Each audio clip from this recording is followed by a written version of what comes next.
Hey everybody, it's X, and welcome back to some more Magic Arena, and today we're going to be playing another quick draft of the Brothers' War. Without further ado, let's get into our Pack 1 Pick 1, where we're just going to slam dunk this incredible mythic. Draconic Destiny is going to turn any creature into a gigantic flying dragon that you can keep buffing up, and if your opponent can only destroy your creature instead of exiling it, then you can even put the Draconic Destiny back into your hand when that creature dies and just keep putting it onto your next threat. So a really excellent, really absurd mythic rare, easily the pick, but there's also Obstinate Baloth in green, just a really good stat line for the cost, and Scrapwork Mutt as the most flexible card, being very solid out of colorless, and there's tons of energy refractors and nice colorless fixing to get that Unearth splashed into your deck. So these are the cards I would recommend if our rare sucked, but it does not. So Draconic Destiny is going to be our Pack 1 Pick 1. And for Pack 1 Pick 2, we get an excellent follow-up. The Horned Stone Seeker, we already are pretty tied towards playing red if we can, with such a powerful red mythic. So grabbing another red card to follow up is super fine with the Horned Stone Seeker. This card is excellent, giving you that Powerstone to ramp up into stuff, or sacrifice, or whatever you want, while giving you a cheap, evasive threat with that menacing body. So this is a great card to put the Draconic Destiny onto as well, because then we have a Menace Flyer, which is super hard to block. A flyer they have to block with 2 or more creatures. Seems really, really nice. So we'll take the Stone Seeker here.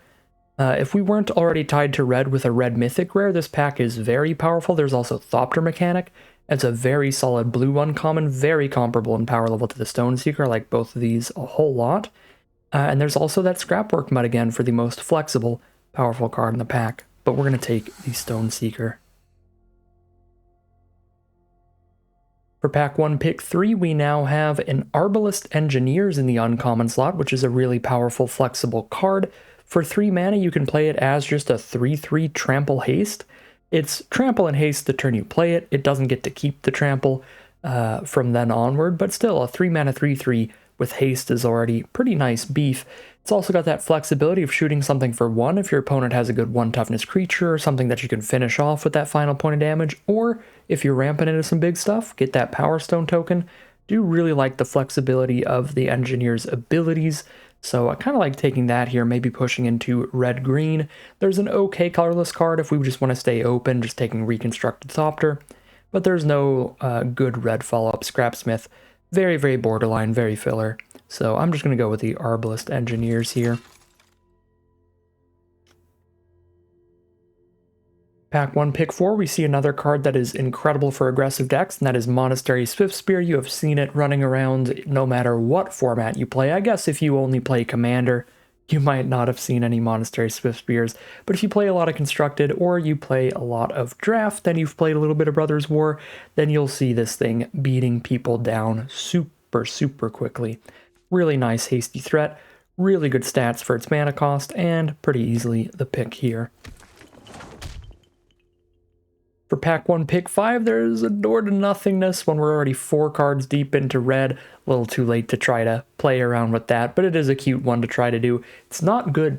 I would never recommend trying to play it. Not that 5 color is impossible in this format. You can just draft artifacts really, really highly, and then you can just play all different colors of lands, because most of your cards are going to be colorless anyway if you do that. But even if you're going for a 5 color deck, this is a card that's going to do absolutely nothing until you hit 10 mana and 10 very, very restrictive sources of mana. You have to hit exactly white, white, blue, blue, black, black, red, red, green, green, which means that this card doesn't do anything until you're probably at least 3/4 of the way through your deck, because you have to draw at least 3/4 of your lands to do it. It's a very fun card. It's a very fun achievement unlocked kind of thing to do if you can accomplish that, but it is basically never recommended, but a fun thing that you kind of want to try to do at least once. This is not the pile of cards to head in that direction, so I'm just going to take the Gnarlroot Pallbearer, I think, for the top end of our red-green aggro curve. I think that looks fine to me. There's nothing off color that looks particularly good. Stern Lesson's fine, giving you that Power Stone while you're playing your card draw. Or Disenchant is fine. There's plenty of artifacts and enchantments in the format. But I'm perfectly happy to just stay on our red-green plan for now. Pack 1, pick 6, probably just take a Soul Guide Lantern here. The green card this time, or the red card this time is very filler, just a perimeter patrol. So I'll just grab the colorless filler that can make our deck, basically no matter what. Just cycles itself away to draw a card, while countering one of our opponent's Unearth abilities when we play it. Just exile whatever's in their grave. Pick 7, very weak pack here. My favorite card is Emergency Weld, but not by a ton. Cave Guard's cool if you can get a lot of Power Stones to ramp into it, but you need a ton of that. So I'm just going to take Emergency Weld. For pick 8 now, again, Rust Goliath, very similar. You need to dedicate a lot of cards to ramping, and we're more on the aggressive end here. I'd rather just take another Weld. Pick 9, we do get a Power Stone Fracture now, which works great with any Power Stones. I mean, it's in the name. So that's pretty good with our Stone Seeker, pretty good with our Engineers if we go 3-color here. Pretty good with Emergency Weld as well, because that card leaves behind a Soldier token we can sacrifice to use this, so that's solid. Gix's Caress is also quite solid in black. I think both of these are pretty great. This, if you draw it at the right time, if it's early in the game and your opponent hasn't dumped their whole hand, is kind of like a removal spell that makes a Power Stone, because you just remove their best play from their hand, put it in their grave, so you don't have to deal with it later.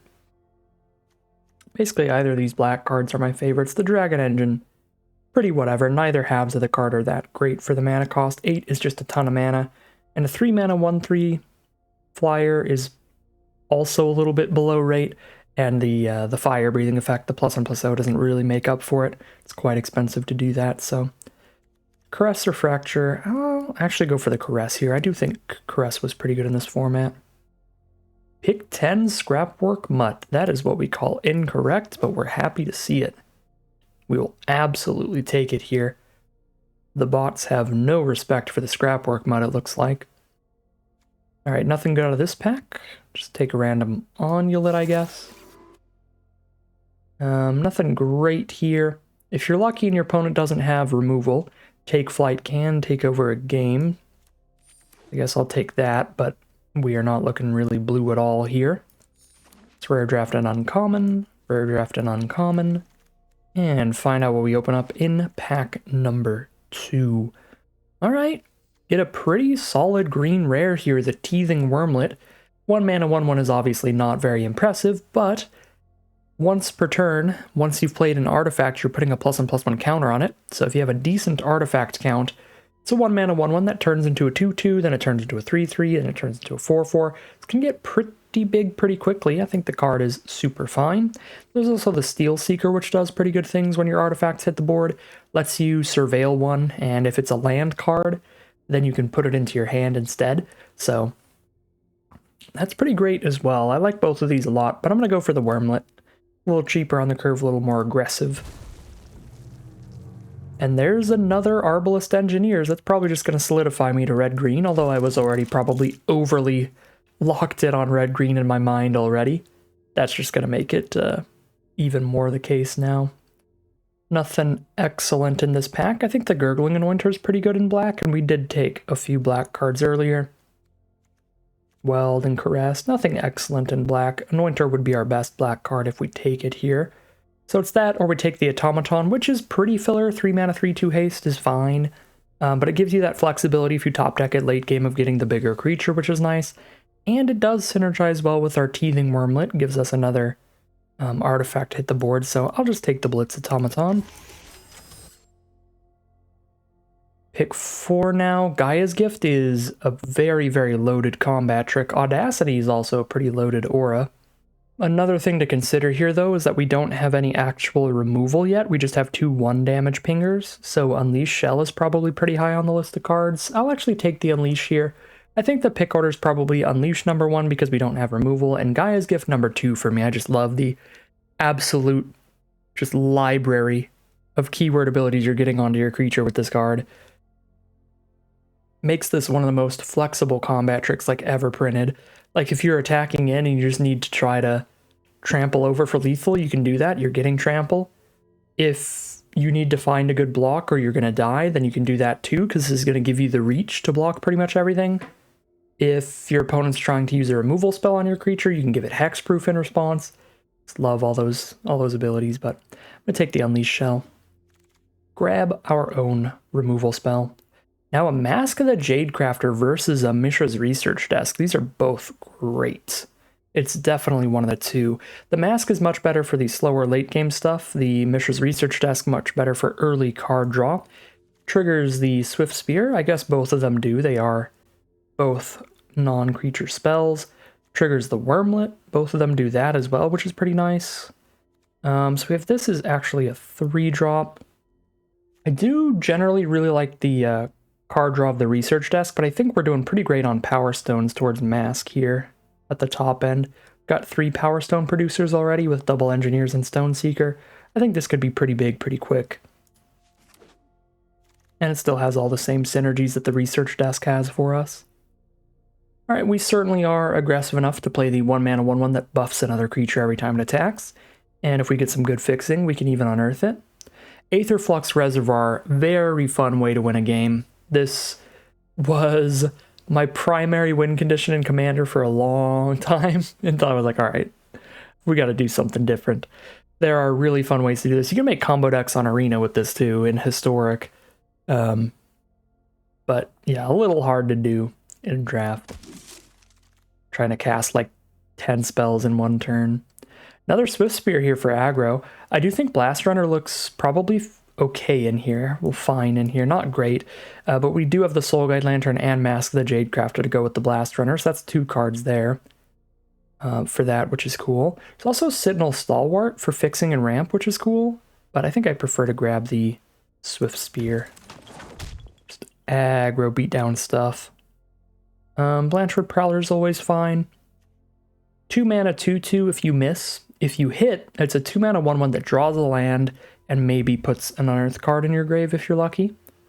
Which is pretty good if you get that Unearth count pretty high. Whirling Strike, definitely good with double Swift Spear. Can just slam down a ton of damage quick. Alright, let's take a filler creature now. And Aeronaut's Wings can be fine for finding your last few points of damage. Getting stuff in the sky, I've found that there hasn't been a lot of board stalls where Aeronaut's Wings is not helpful. Yeah, we'll take that. Alright, try out the Audacity. I mean, play a Swift Spear, put an Audacity on it, and you have got a clock right there. That is gonna make the game pretty quick. Alright, pack 3, what have you got for us? Titania Voice of Gaia, which doesn't really do anything without the other half, the land that lets them flip. Otherwise, a 3 mana 3/4 reach, that is above curve, but that's the entire text, basically. Just a 3 mana 3/4 reach. Maybe you gain 2 life at some point. Once. Yeah, no. It's probably got to be Obliterating Bolt, just a really efficient piece of removal when I only have 1 right now. We'll take the Obliterating Bolt. See if we can wheel a Sibling Rivalry or a Pendragon Strongbow, those would be excellent. But Obliterating Bolt it is. Now a Giant Cindermaw is just insane stat-wise for the mana cost. A 4/3 trample for 3 that shuts off your opponent's life gain spells. Make it harder for them to stabilize. Yep, easily the best card here. Interestingly enough, we really have not seen... Oh, there we are. We really haven't seen the energy refractors flying around in this draft pod. We're splashing in off-color Unearths, which is fine with us, because we only took 1 off-color Unearth this draft, interestingly. Do I take Energy Refractor here with just the Ocean Frontliner? Or do I just grab that Juggernaut to top off the curve? I think Juggernaut looks pretty good here. Ups the Unearth count for the Prowler, ups the Artifact count for Wormlet, which is looking kind of low. I think Juggernaut's actually better than Energy Refractor for this deck. Another Mask of the Jadecrafter looks beautiful. Sibling Rivalry is great too, but Mask is just looking really nice for this deck.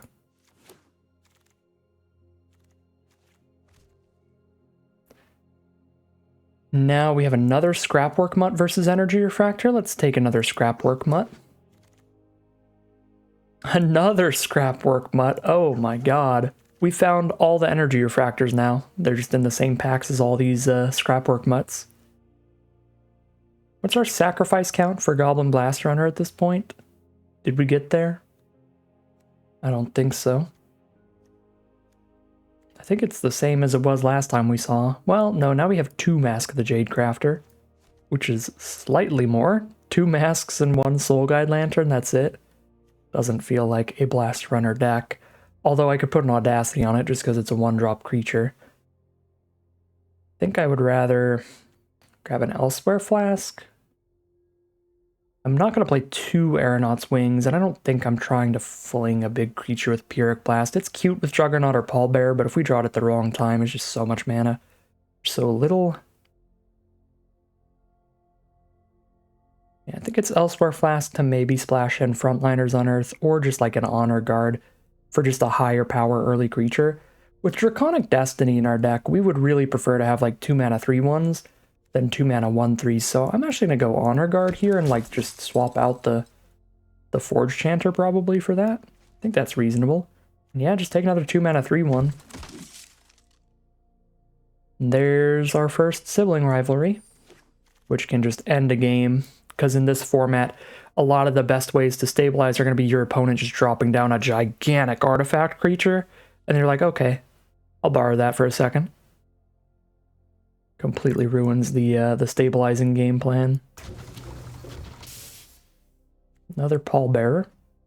I don't think I want 2 Pallbearer in here, so I'll grab a Refractor, but I don't think I'm playing that either. Might play Stalwart. Again, I already have the 1 Aeronaut's Wings, and I think a 1-of's pretty solid, but it's not a card I ever really want to try to run duplicates. Just drawing 2 of them can be pretty awkward because you need the creatures to equip them with.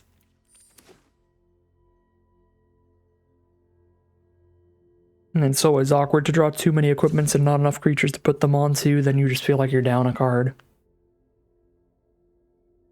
Equipments are best used sparingly in my experiences in draft. Just have your 1 or 2, your large stack of creatures, so you never have like a bad ratio in your draw. So we are at 45 cards here. So we get to cut 5 cards out of this deck.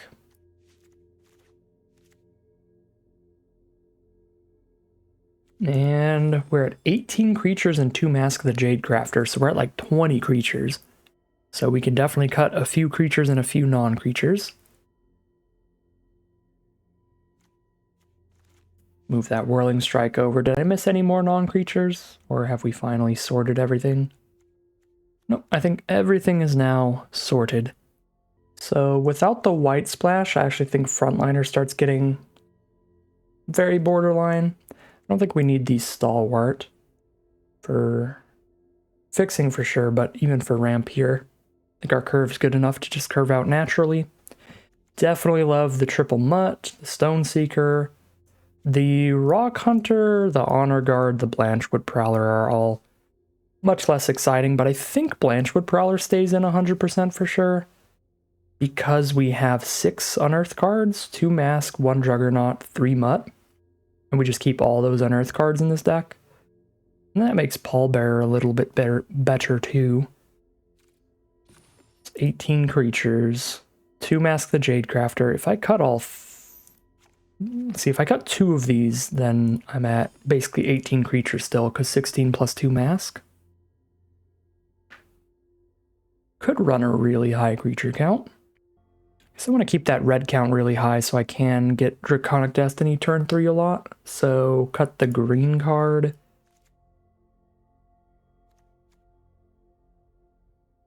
We could make green very much just like a splash here, going like 10-7.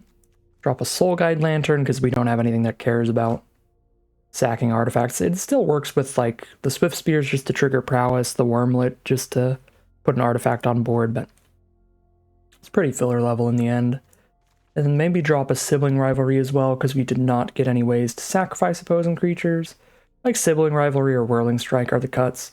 Double Swift Spear I think makes Whirling Strike pretty solid. Plus we have like giant XXs maybe to give that trample to in the end game.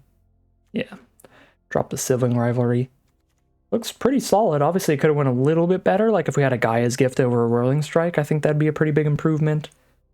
And we could have had some higher quality creatures like Rock Hunter and Automaton are pretty filler. Pallbear's quite a filler top end card. Like, cut these 3 creatures and just make them better cards at the cost, like a second Stone Seeker, or a second Cindermaw, or, I don't know, a third Mask of the Jadecrafter or something like that. That's just what I can think of right now, because those cards are right next to them. I'm sure there are other cards in the format that that could have been better.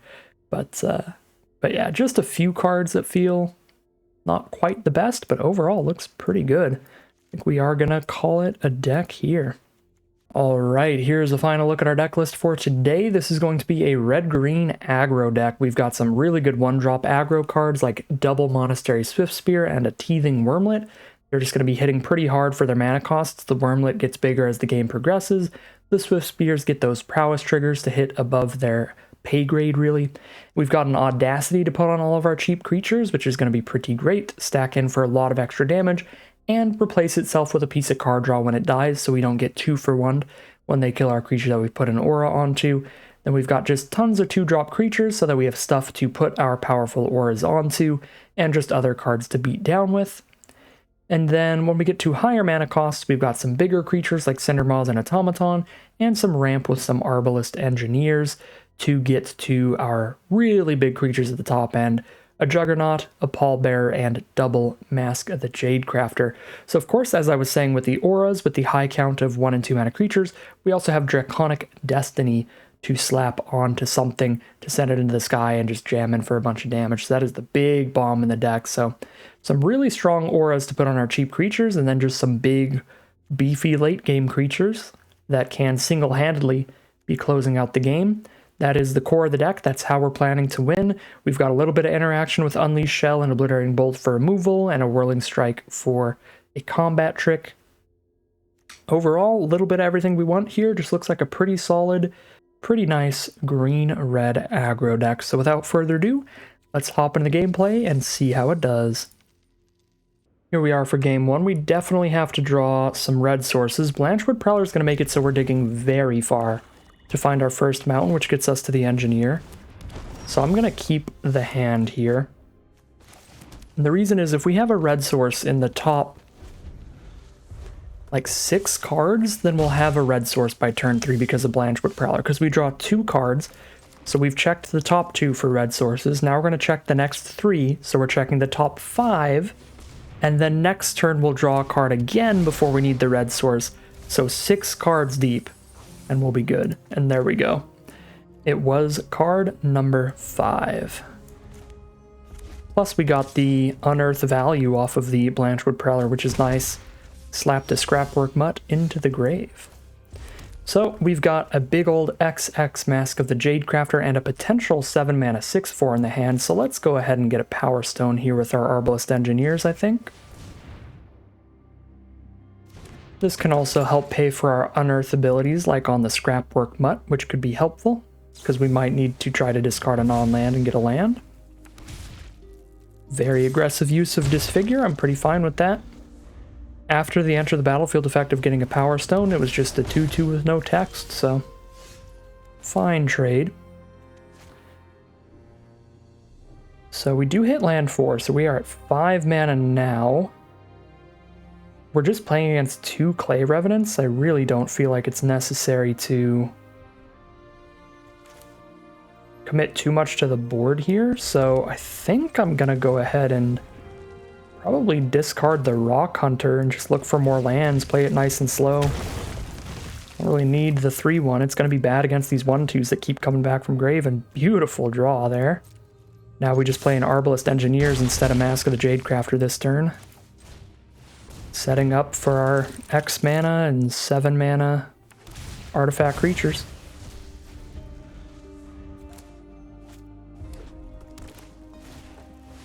Stone Retrieval Unit is the play. They're setting up their own Power Stones.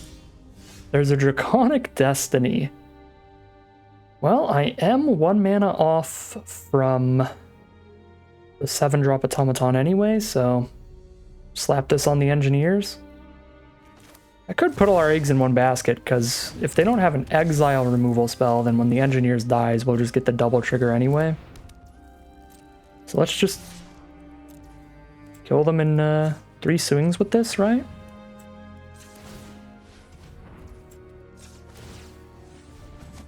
Actually, it's only 2 swings, I think. 5, 6, 7, 8, 9. Yeah. Literally, it just attacks them one more time and they're already dead. Well, Draconic Destiny, pretty stupid magic card, and really nice to see. Something that I wasn't even really considering too much with all the Power Stones we were playing.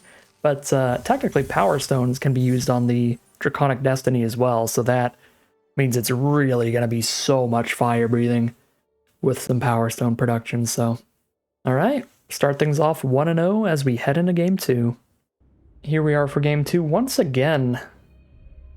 2 forests out of our 7, but 0 of our 10 red sources. We are on the draw again, so this time we're relying on Scrapwork Mutts instead of Blanchwood Prowlers, which means we're digging 1 card less for those red sources than we were last time. But we still don't need them until turn 4, because it won't be till turn 4 that I don't have a non-red card to play, and luckily we do just find it immediately here. Against this board state, I'm not loving Rock Hunter. We can just play a Mutt and it'll still trade into either for now. What am I discarding to the Mutt? That is the problem. Just discard another Mutt and then we can unearth it when we want it. I think that's decent value.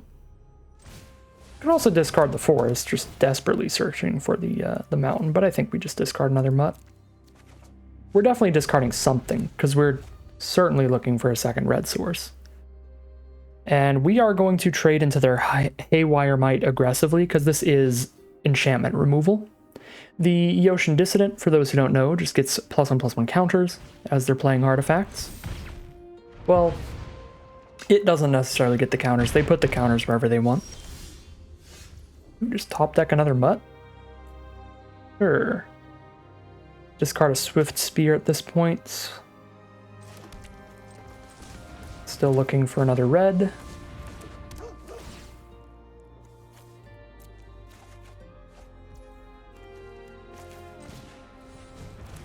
I played my land first so that I knew I could hold the red mana up to play the Swift Spear. Alright, there's a Combat Thresher, which is very scary with the Eotian Dissident. We are certainly looking to draw one of our 2 removal spells now. There's one of them, but we need a lot more mana for that. So we gotta just keep aggressively using Scrapwork Mutts. Now we're discarding a Blitz Automaton, probably.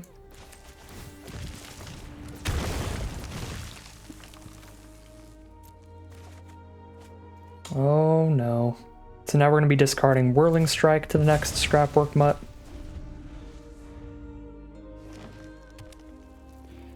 We are 14 cards deep. We've only seen 3 lands so far, so there's still 14 out of 26. That's more than a 50-50 on each draw now. It's probably too late, though. Because now it's a 4/4 double strike. If they play 2 artifacts next turn, it's too late to kill it with 5 damage. Oh no. There's number 4. But because we didn't have number 4 last turn, even if I draw number 5 right now, I can't cast Unleash Shell this turn. Because I can't play another land.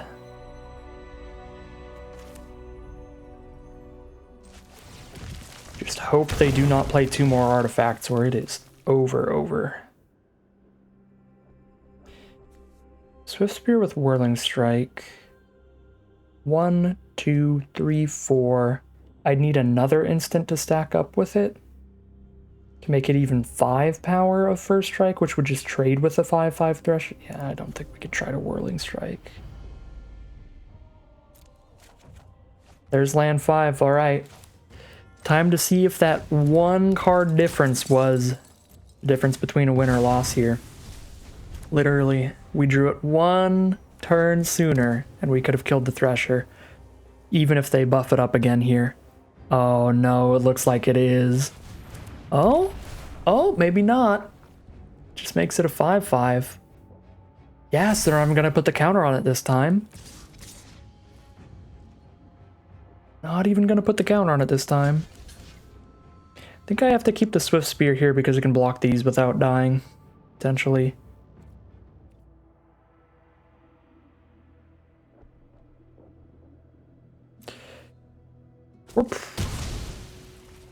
We're in a really bad spot here, right? Like we can definitely still just die now because we've had to chump attack or chump block so much at this point, and now they just have other threats anyway, right? Where it's like I can block these, but I take 8 next turn, and then yeah, probably still took too long to find removal for Thresher regardless. Well, more accurately to find removal or mana for the removal. Okay, doesn't matter. Biggest bomb in the entire format. We can disregard everything else that happened this game. Basically. That's the most damage I can stop, and it's still lethal. Titania's Command is this set's Mega Bomb Mythic S++ tier card. The highest win rate card in the format by a massive amount. 6 mana to get 2 4/4s at worst, which is already very good. But it's 6 mana to get 2 4/4s and 2 +1/+1 counters on the rest of your board as well. It is absolutely insane. All right. We were already on a trajectory to lose that game, so don't have to feel too invalidated by Titania's Command there. We were already getting got by the +1/+1 counters all over the double striker. Opponent already had a really nice game plan that was working well for them. Couldn't find our lands to interact with it quick enough. And even if we hit them on curve, honestly, would have taken a little while. We would have still had to do a chump or two, or been at like 8 life, since it was the 5 mana removal spell there.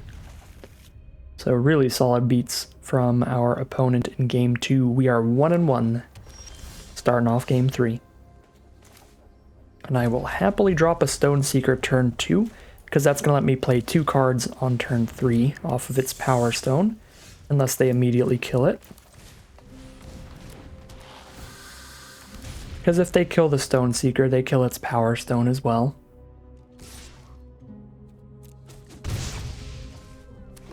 Mono green so far, 3 green sources from our opponent.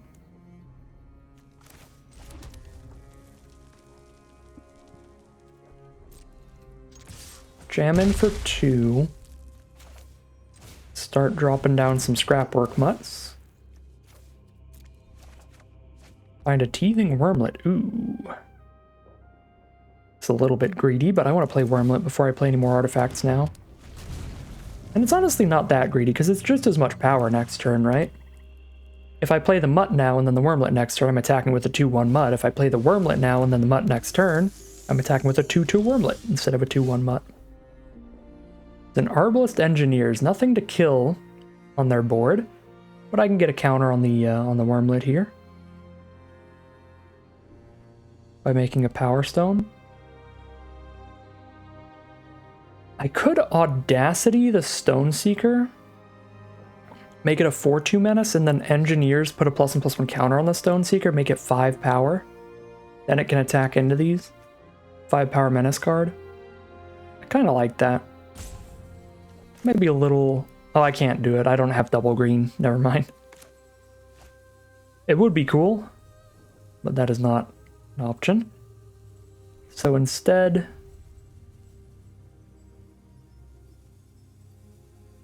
I mean, Audacity's still fine on the Stone Seeker.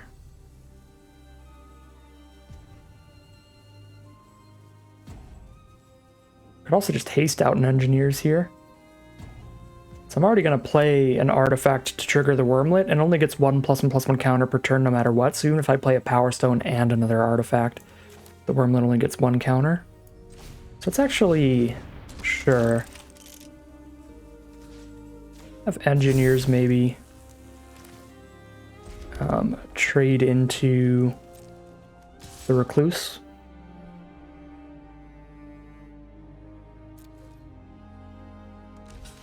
Alright. It does just trade into the Recluse. Get the 3 toughness card out of the way. That feels good. Get rid of that graveyard ability before I have any Unearth in the grave. I think I want to put more power on the board, so I'm just going to play this and not discard.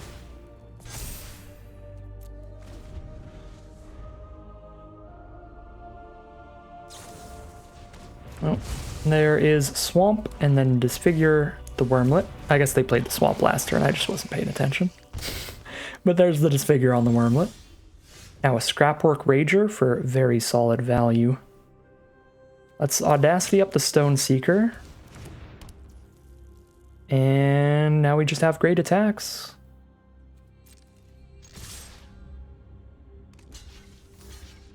Alright, cool. Draw me a card here.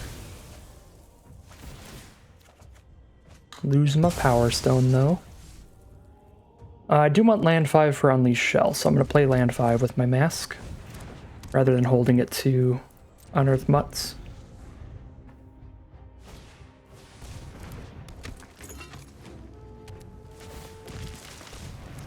Alright, a Steel Seeker plus Rager could be immense card draw value, but what it is not is good blocks, so that's good for me.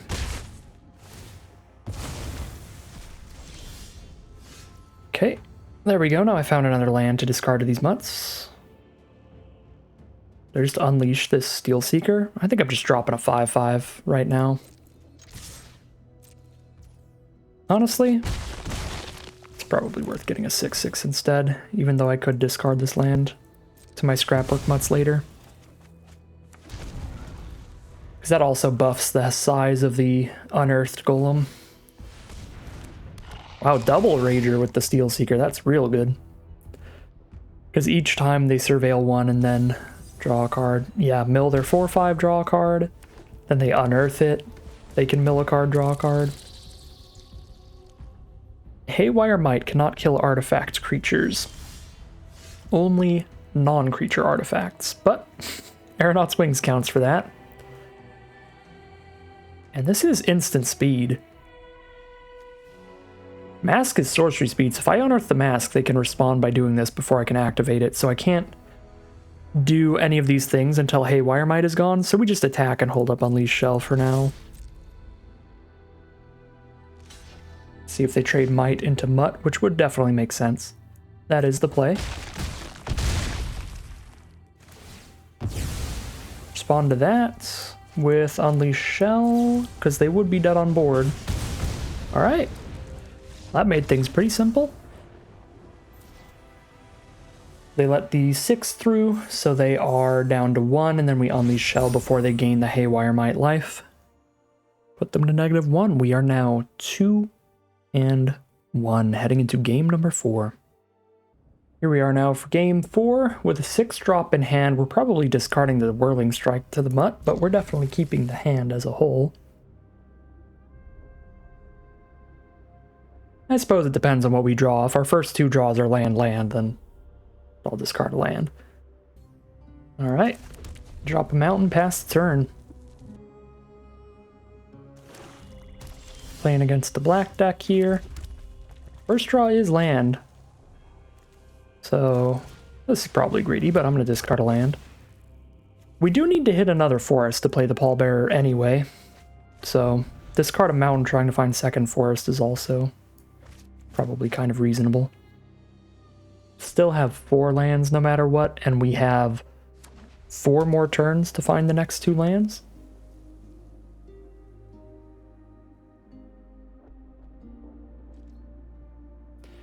Playing against black, white, and there's the second forest. Love to see it. A black-white deck, nothing turn 1 or turn 2. Maybe just a removal spell on the Mutt, like a Disfigure or something. Would be pretty fine.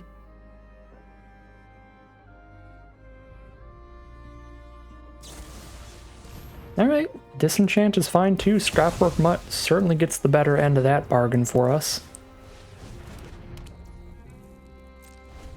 Because we got its enter the battlefield value, and now we're going to get its unearth value as well if they don't exile it from our grave. Dreams of Steel and Oil, though. Exile our Pallbearer and our Unearth card, which is pretty annoying. It is not ideal. They're stuck on 2 mana. Since they're stuck on mana, I think I honestly just try to start beating down with a 4/4. Just use this, like, right now.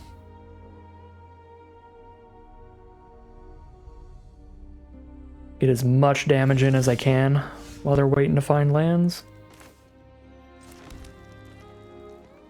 Make a 2/2 or make a Swift Spear? I think I make a Swift Spear. Make a 3/3 next turn instead.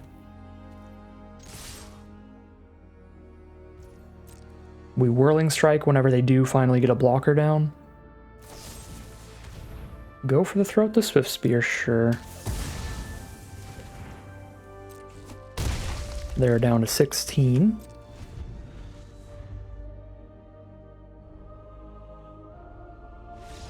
They miss another land drop, and that is enough for them. They scoop them up there, and we are 3-1 heading into Game 5.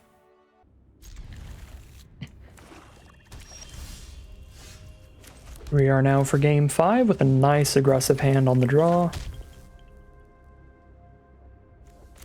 Just disfiguring the opener from opponent.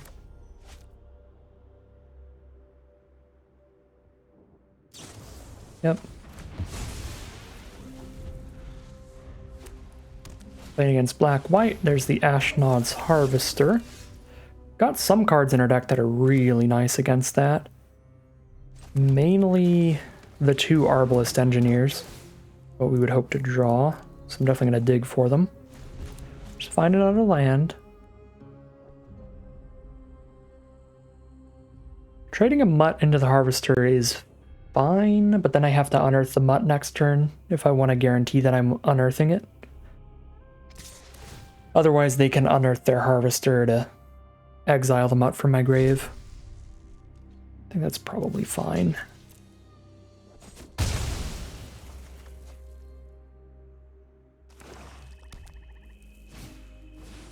Tower Workers to play, just a 1/3 here.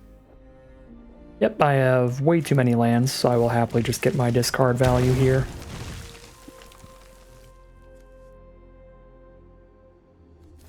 I do have 1 double green card in here, so I'll keep one of these forests. Alright.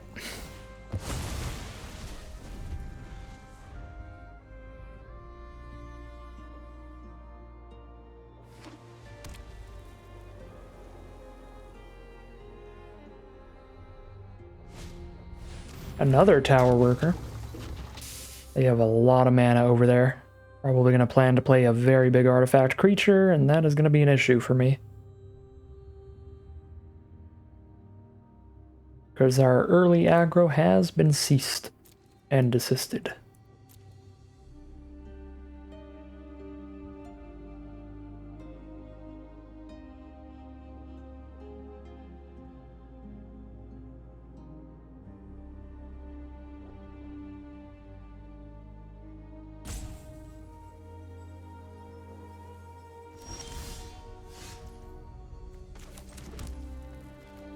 Drop a Rock Hunter, drop a Mask. Don't really want to sack this Mask before they use the Ashnod's Harvester.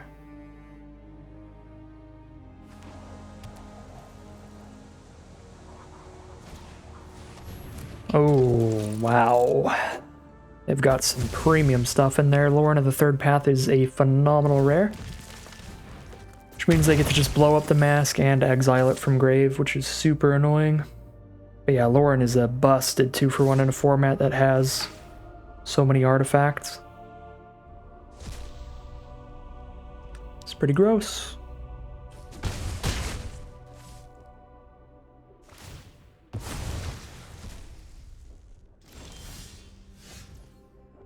We're really flooding over here, good God. Alright. Well, I guess at some point I gotta just trade this Audacity into a card and trade the Rock Hunter into a Lauren. We gotta draw something that isn't a land. Trade our 3-1 into a 2-1. It's fine. Alright.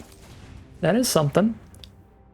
We hit a good amount of non-land cards that will get pretty big over time.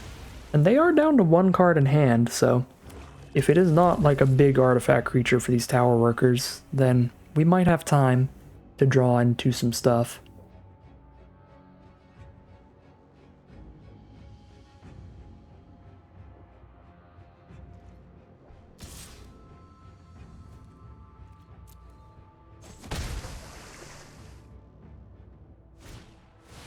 It is a 6-drop artifact creature, and we find another land, so we pass from here.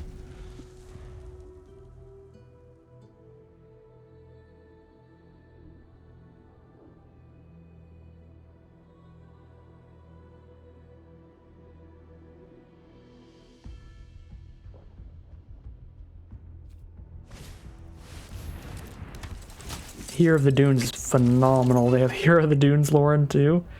Got a lot of really high quality cards. I don't like the tower workers really at all in their deck, but the rest of it I think is some very strong stuff. That is not when you want to draw that card. Alright.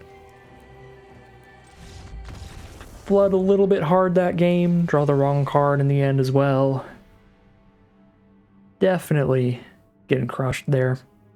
Even if we had pretty solid draws throughout, Lauren into Hero of the Dunes on Lauren would have been pretty insane if I had drawn in stuff a little bit earlier and had another artifact on board. 3-2 it is, heading into Game 6. Here we are now for Game 6 with a mono red hand, but a pretty solid one. I can Stoneseeker into just putting the wings on it and just have a Flying Menace beat stick on turn 3. Basically an unblockable 3-2. It's an Arbalest Engineers whenever we find our green source. I will be very happy with that. I think the curve, if we hit lands, is going to be Stoneseeker, Wings, Juggernaut for turn 2, turn 3, turn 4. If they don't kill a Stoneseeker, they could have Disfigure. Why are we against black? Isn't this like the 3rd game in a row we've been against black-white? At least the 3rd today. It's just interesting. Although I think when we were on like the close to mono red deck, we played against red almost every game.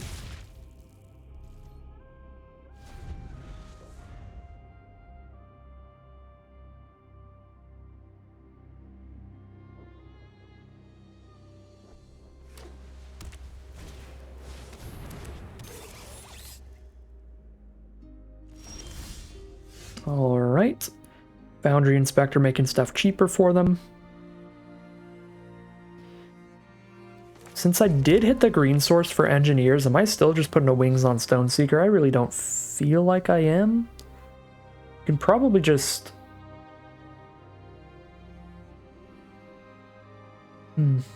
Just get the Powerstone here. 6 mana next turn. Although I kind of like also shooting the frontliner and hitting for 2. I still have 5 mana next turn, I'm just farther from the 6/4 Automaton.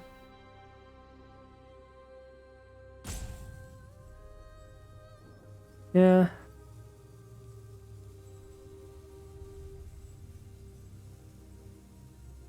Yeah, I'll still have 5 mana next turn. Let's shoot the frontliner and get in the guaranteed 2 menace damage, I think.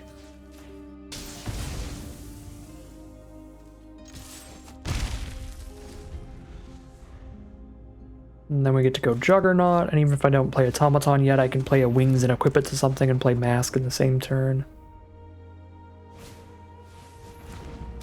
Alright, couple flyers, a Reconstructed Thopter and a Levitating Statue. They have to dump some mana into the statue to activate that one. Very good work from the Foundry Inspector there, making this a 2-drop and this a 1-drop. It's pretty cool. Just dropping the Juggernaut. And attacking with Engineers. Because if they double block to kill the Stoneseeker, we're only killing one of their cards and we're losing our Power Stones. That is not going to be a good trade. Engineers trading 1 for 1 into something would be fine.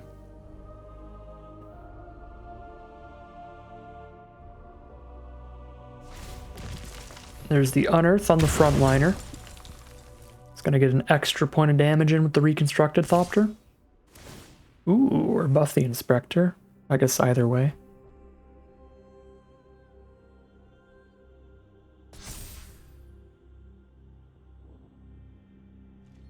I'm willing to take 6 here to crack back with everybody.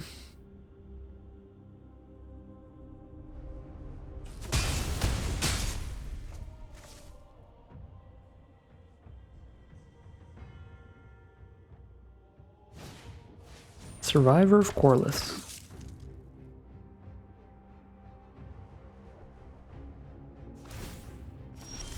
Alright. So I have the 6 mana now, so I can play and equip the wings to something. And play the mask. Or I could just make a 4/4 off the mask instead, if wings doesn't change things much right now. Which it kinda doesn't.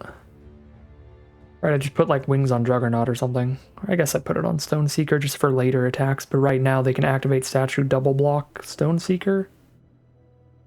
Which is probably fine. We kill Survivor and Statue in that exchange. I lose the Powerstone, so I don't blitz next turn, but... yeah, I guess just in case they do actually go for the kill on the Stoneseeker, let's play the mask pre-combat. So I can get the 4/4 off of it, but I think I am just getting the 4/4 instead of putting a wings on somebody.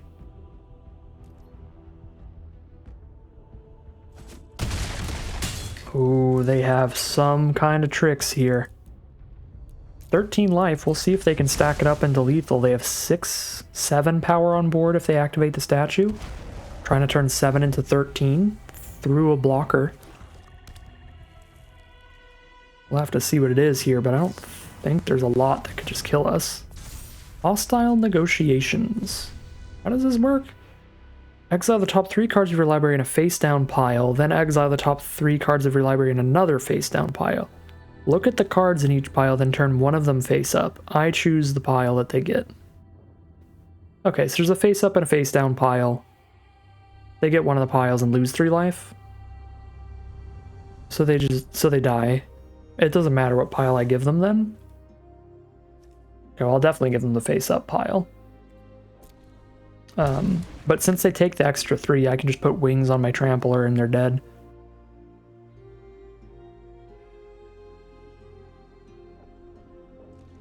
Because they lose 3 life. Unless they have a 1 white mana instant. If they have Swords to Plowshares on the Juggernaut. Honestly, it might already be lethal just because the trample is such a big deal here. They have Swords to Plowshares? Nope. I started getting worried. I'm like, wait. That can't be in the bonus sheet. This set's bonus sheet's all artifacts. Alright, that is going to be 4-2 now. Guaranteed a positive record with however things go from here. We are now heading into game number 7. And here we are for game 7 with one of our best curves. Swift Spear into Stoneseeker into Engineers. Although with no artifacts in the hand, maybe it's Rock Hunter turn 2 if they don't play anything. Just play the highest power creatures every turn. We draw into an artifact, we'll still Stoneseeker turn 2. Or if they play like a 1/1. Well... ooh, Whirling Strike? Okay. I guess also if they play a 1/1, I just shoot it with Engineers anyway. Alright. Yeah, this seems fine still.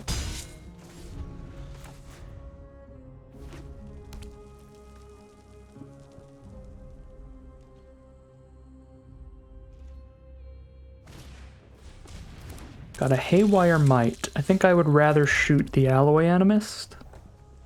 But having another 1/1 does mean Stoneseeker would have played better for us than Rock Hunter, sadly.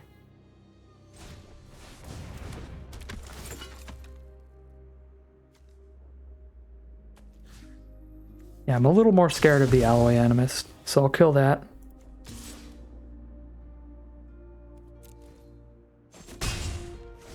Next turn I can play Stone Seeker and hold up Whirling Strike, which lets me attack with everybody without worrying about it.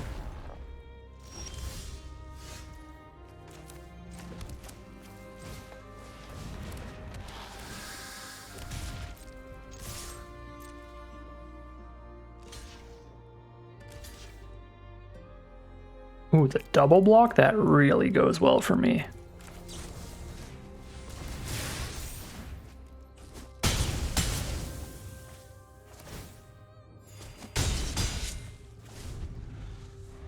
Well, that's my hand. It's all on the board.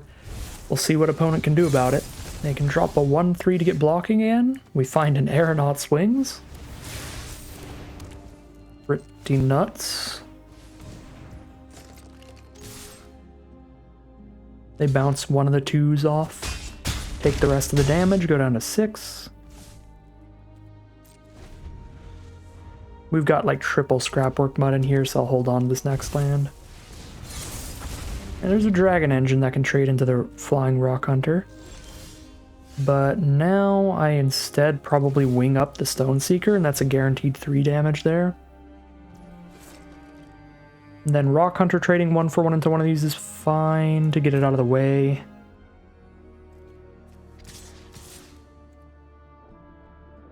That trades 1-for-1. Free block.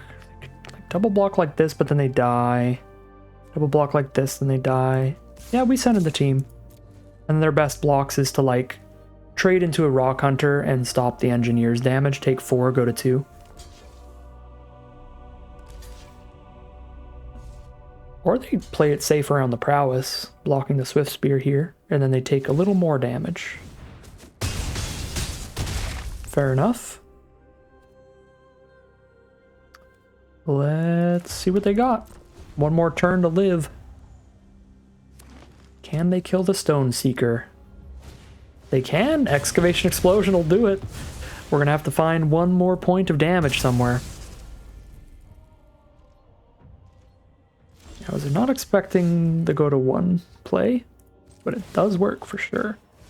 Now we trade Engineers into the Dragon Engine. Oh no, they don't even have them. They do have the mana, never mind. This makes Engineers a 3/2, not a 3/3. Yep. Alright. We're in a top deck war now. 20 life to 1 life. See who can get there. Scrapwork Mutt's a really excellent start for us, and it looks like our opponent's start was just another land.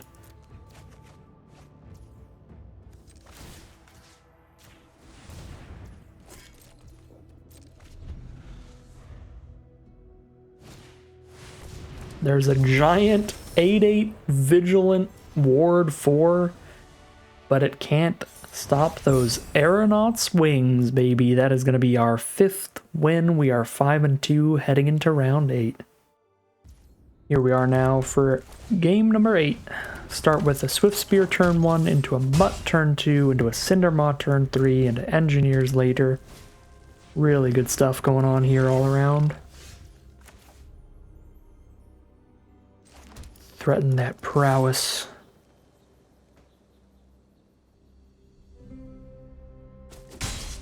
They take it. Get that free point of damage all day long.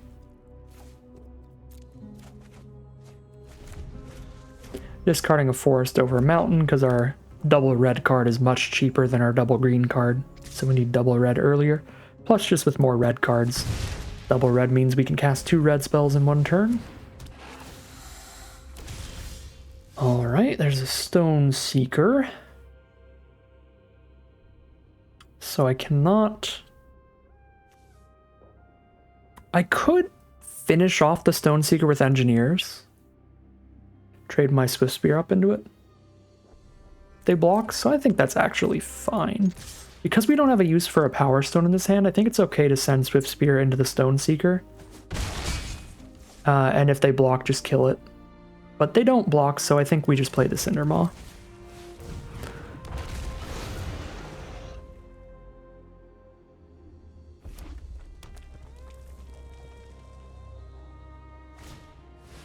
There's a reconstructed Thopter. Alright, now we have a great target for Engineers. And they're just going to hold up on blocks here, so they can double block Cindermaw to kill it, but then they lose both of those creatures. Any Scrapwork Mutt trade is fine. I think I'm just clearing out the Thopter, so I don't have to worry about that colliding with anything. And then, yeah, these two are solid attacks. They are going to go for the... maybe even 3 for 1 trade, honestly. We kill the Stone Seeker, the Runner, and make them sack the Powerstone. Solid work done by our Cindermaw.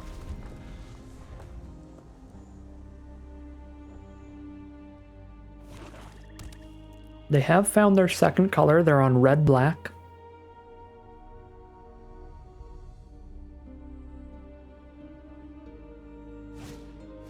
Junkyard Genius, really nice premium uncommon. Much stronger the wider your board is, so a little sad when he's all by his lonesome here.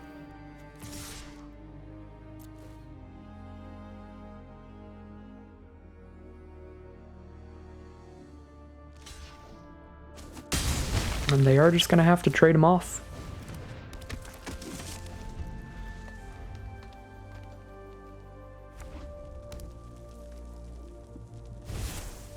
There's a Dragon Engine there. Very happy to have the Rock Hunter to trade into that.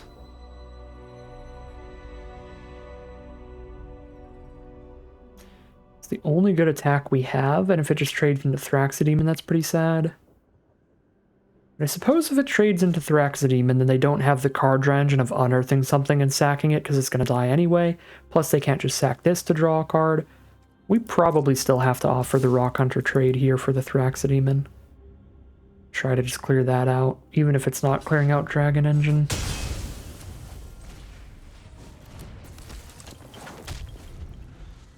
Maybe even a punt attack with the Scrapwork Mud is fine. Or not punt, a chump attack with the Mud is fine, just to dig with the Unearth.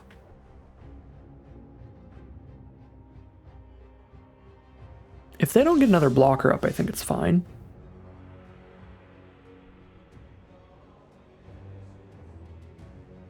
Now it's really good. I feel like it's better to attack all here and see if they block the Mutt and then shoot the Dragon Engine post-combat than it is to play the Engineers as a 3-3, because the end goal here is it would be better to clear out their one blocker than it would be to just like hit them for 3. So this makes it, I think, a little more likely that they might actually like block in a way that gets the Dragon Engine killed.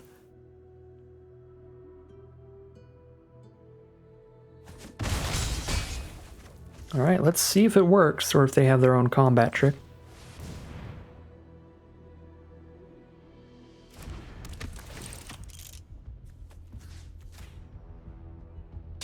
Nice. Clear out the blocker. Next turn we're unearthing a Mutt to hit them with it. There's legit value to be gained by poking them for an extra 2 damage, so we're going to wait to discard this mountain to draw a card. Self-Assembler, that's a big one. Very, very nice card. Super fun in Kaladesh Draft.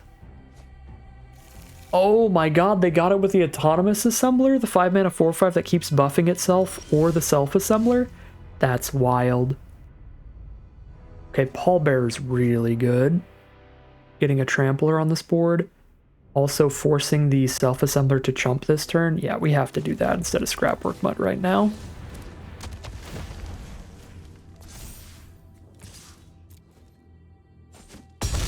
Ooh, go down to 3 is the choice.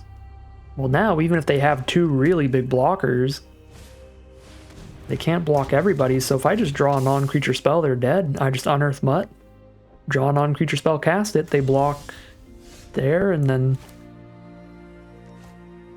die? Is it greedy to discard Wormlet to draw a card here? I feel like it is. Can put them to 1 no matter what. And they have to chump. I'm going to be forcing them to chump with the Autonomous Assembler here, which is nice. So I'm just going to do it. Alright, didn't find the insta-kill, but this forces Autonomous Assembler to chump. Yes, they just concede. Because if they block with Self-Assembler on our Trampler, then they take 3 and they're dead. So the only way to live here Doesn't even kill one of the Swift Spears. The only way to live is put this there, put that there, and take 2, go to 1, and then I have 2 1/2s against a single 4/4 the next turn. It was probably extra greedy to discard the card to the Mutt there. Best play is probably between the 2 lines of just playing the Wormlet and passing, waiting for another card, and the line of discarding the Wormlet to draw a card. It's probably play the Wormlet, unearth the Mutt, and just, you know, have no cards in hand to discard at that point. That way the Wormlet comes out as a 2/2. The Mutt still gets this attack in, which puts them to 1 and forces the chomp. But we just don't get to draw a card and try to get insta-lethal off prowess. Yeah, that was overly greedy. But it still puts them in a position where they would have to draw real well to get out of it. But we could have been in a better board state. So 6 and 2 now, in the money, getting more gems than it cost to play the event. Excellent, excellent spot to be as we head into the final battle. Round 9, win or lose, is going to be the last game of Magic for today. Well, we'll see if we can get Teething Wormlet to do anything yet today. We've drawn it a few times. We've never done anything crazy with it. It'll be at least a 2/2 this game eventually. And the hand is very keepable without it, so we'll see what's going on with Wormlet. A lot of green sources here. I don't know how I feel about that. Well, I do. I don't like it. I would like much more red sources than green, but we don't really need red sources immediately here. Not until like turn 4 is it going to be bad if I don't have double red. Because until then I'm only casting 1 card a turn anyway, so I don't need double red instantaneously. Alright, Teething Wormlet back at it again, doing nothing. Just trading 1 for 1 into Disfigure. Sad day for Teething Wormlet. We don't really get to do anything with our rare. Alright, Rock Hunter pretty bad against the Scrapwork Mutt. Obliterating Bolt is fine, but I think it's reasonable to save it for a better creature, so I'm just going to play the Mask. Get that mana investment out of here. For now. So I can just get an X mana XX whenever I need it.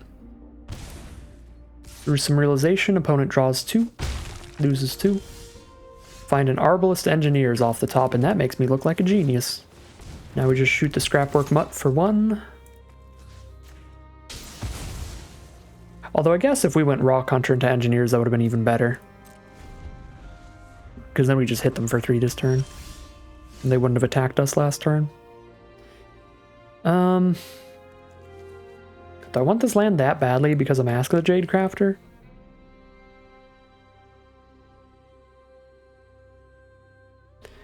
I should probably just play Scrapwork Mutts without discarding a card a lot more often than I do. And honestly, with this hand and this board state, maybe I just make a 4/4 here. I think that's reasonable. I'm just going to do that.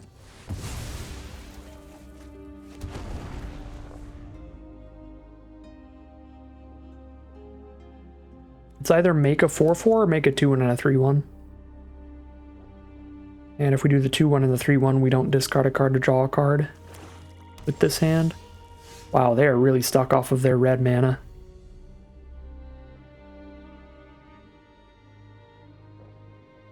Not loving Swift Spear with this hand, so I think I will do the Mutt and the Rock Hunter this turn.